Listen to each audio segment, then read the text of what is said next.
Hello everyone, I am Dr. Sana Faruqi, Assistant Professor from the Department of English, BSSS, Bhopal. I would like to welcome you all in today's session where we will focus on William Shakespeare's legendary drama, The Merchant of Venice, which is a story of debt and devotion. So let us move ahead. Let us focus on the key facts about this drama.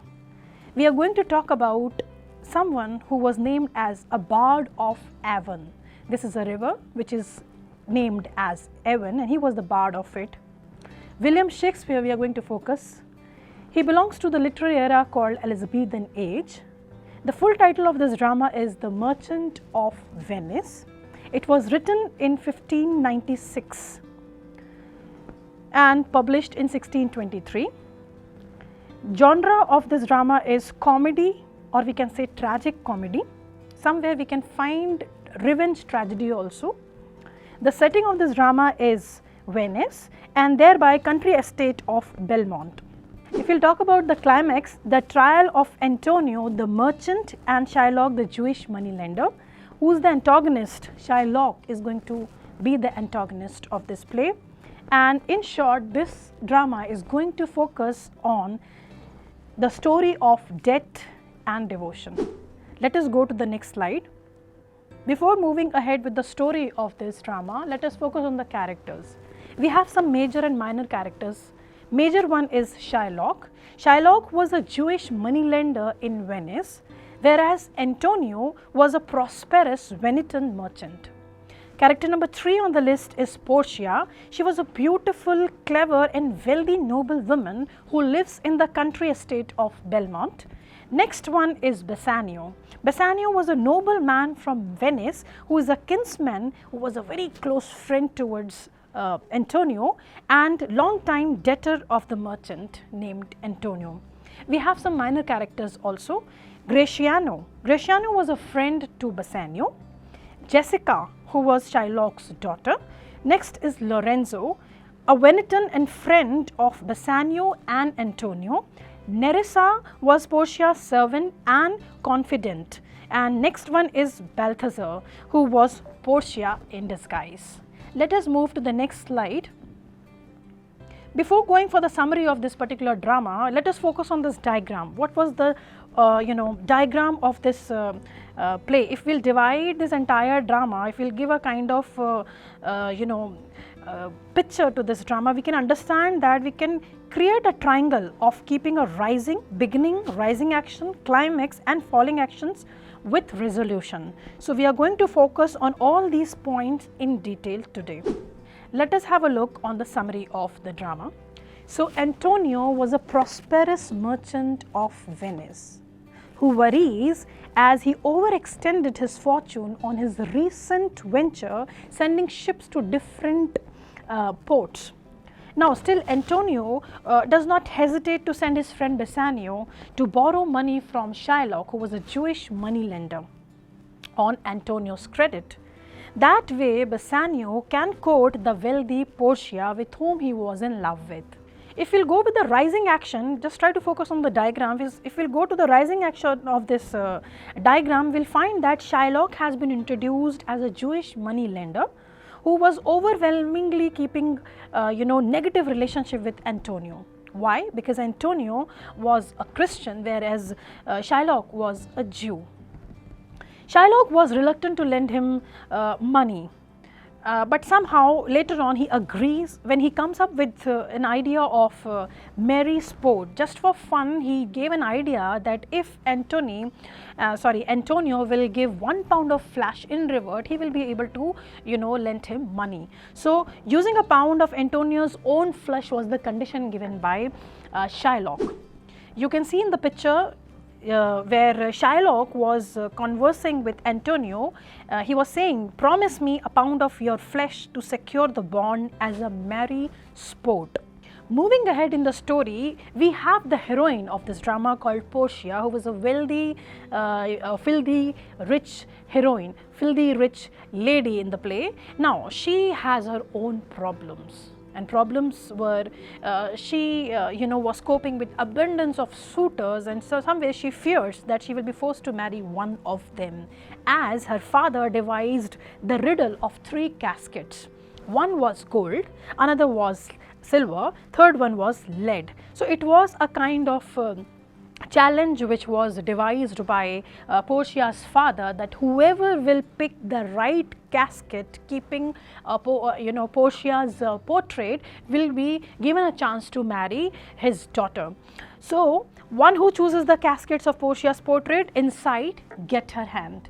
We can see that there are 3 caskets represented in this slide. One was keeping a title, who chooses me shall gain what many men desire. This was the gold one. Next one was the silver one, which was saying, who chooses me shall get as much as he deserves. And the third one, which was of lead, giving the riddle, who chooses me must give and hazard all he has. So these were the 3 caskets given by that father. Now summary, moving ahead with the summary, Bassanio selects the correct casket. He chooses the one which was of lead, which was keeping Portia's portrait too. So he somewhere got that chance that he could marry Portia. So he was somewhere very lucky and he can marry Portia now. Now meanwhile in Venice, Shylock's daughter Jessica eloped with her overprotective father and marries Lorenzo, a Christian.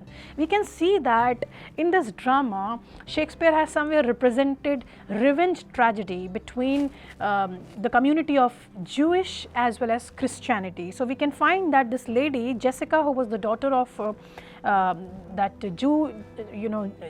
Jewish merchant Shylock was a very possessive father. So she just wanted to escape from that overprotection. That is the reason she eloped with her love, who was a Christian named Lorenzo. Later on, Shylock learns she takes her father's jewels. When she planned to elope from her overprotective father, she somehow had taken all the jewels, all the fortunes with her, so that they can it can somewhere help her for her survival. But when Shylock came to know about his daughter's elopement, he got very angry. And one more reason was there, that Shylock's daughter had also taken a ring which was given to Shylock from his wife. So that is the reason Shylock learns that she takes her father's jewel. When he learned that, he was anguished by the loss of his daughter as well as riches. So especially the ring has been mentioned here, that was given to Shylock before his marriage by his wife. So he overjoys, but later on we can find that he overjoys somewhere when he learns that Antonio's ships cannot be able to come back and they have somewhere been lost in the sea. So he overjoys on that loss of Antonio. Now we are moving towards the next scene, which happened in Venice. That was a court scene where Portia reached there, and Portia disguised herself as a man. She was a witty lady, very intellectual, opinionated and strong-headed. She disguised herself as a man and she heads to Venice to help Antonio. Now this was the scene you can see on the screen when Duke of Venice was sitting and he was getting the case in front of him. Now Shylock and Antonio appeared before the Duke of Venice, heading for their case to be heard. Now when we reach on the top of the climax of this drama, we will find that a young lawyer named Balthazar, here Balthazar is disguised Portia. So Balthazar appears in that, and he just wanted to save the life of Antonio. Now Balthazar is actually Portia in disguise, and she makes an impatient plea to Shylock to show mercy on Antonio, because this was a bond, this was a deal, and it was written in the bond that if Antonio will not be able to return the amount of 3 ducats within a 3 months of time, Shylock, a Jewish money lender, can be entitled to take 1 pound of flesh from Antony's body. So, it was mentioned in the bond. So, somewhere Balthazar was there to help poor Antonio, and that is the reason he was trying his level best to help the scene. Now, Shylock was very reluctant. He somewhere refused for this plead, and then Shylock declares that his entitlement to a pound of flesh. He said that I am entitled to take 1 pound of flesh from Antony's body because he is not able to pay him the amount.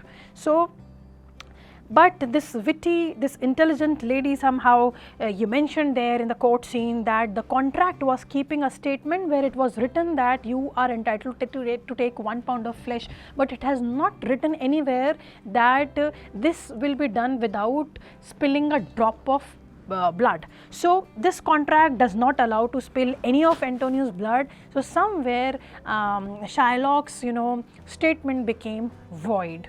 Since it is impossible to take a pound of flesh without spilling blood, so Shylock's claims became void, and Shylock was guilty of plotting murder.